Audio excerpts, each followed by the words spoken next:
Don't go to Vietnam if you haven't planned anything like we just did, because you're gonna see everything that went wrong in our first 24 hours in Ho Chi Minh. So you can possibly learn from our mistakes, and you can also decide if it's worth planning or doing it like we just did makes things more entertaining. Let's say that. First surprise, the plane food was cheaper than the airport food.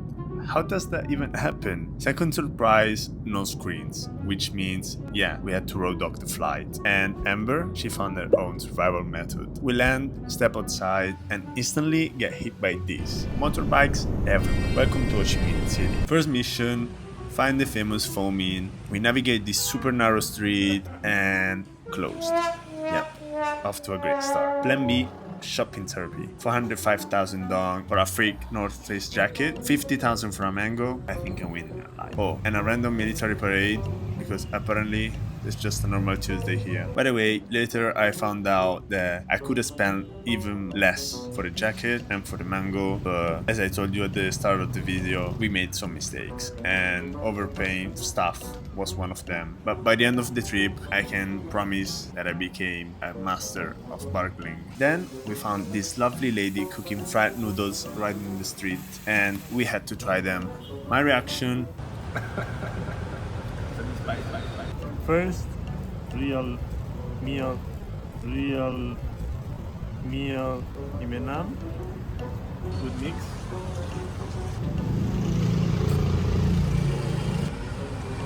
It was very good. What do you think? It's nice.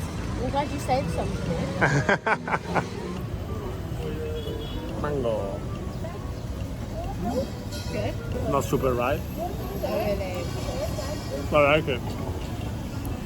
Next stop, the post office. Here we send some postcard home, and I sent my very first pork. In the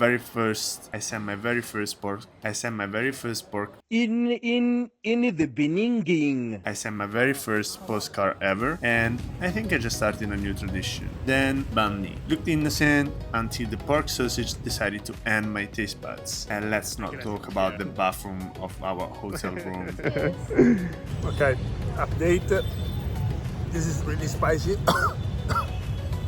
So tonight is gonna be an interesting night in the toilet. So we just had the banh mi compared to the noodles that we had at lunch. This is still a good snack to, while I'm walking around the city. This like leafy stuff, I think is something similar to cilantro. It has a really strong taste. Even though I like cilantro, I don't really like it. It's really spicy.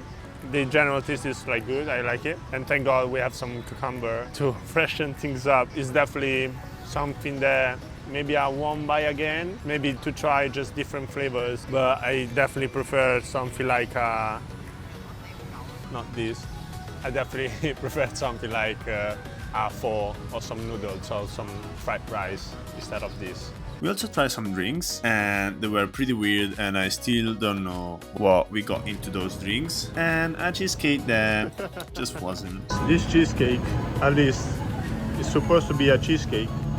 Seems like just a bun of bread with some hairs on top. What the hell? To recover, we joined this local playing what's basically badminton, but with your feet. Probably one of my favorite moments of the whole trip. They were so chill, so patient, and we had a ton of fun. Of course, after that, they tried to sell us like the badminton things, but we gently refused because we couldn't carry that weight around the whole trip. Oh, and thanks to Amber, we ended up at a Michelin recommended spot, and yeah, they definitely heard that title. The food was amazing, and we really felt like we were two locals for just a second, and then we remembered that we just can't say Xin Chao, which means hello.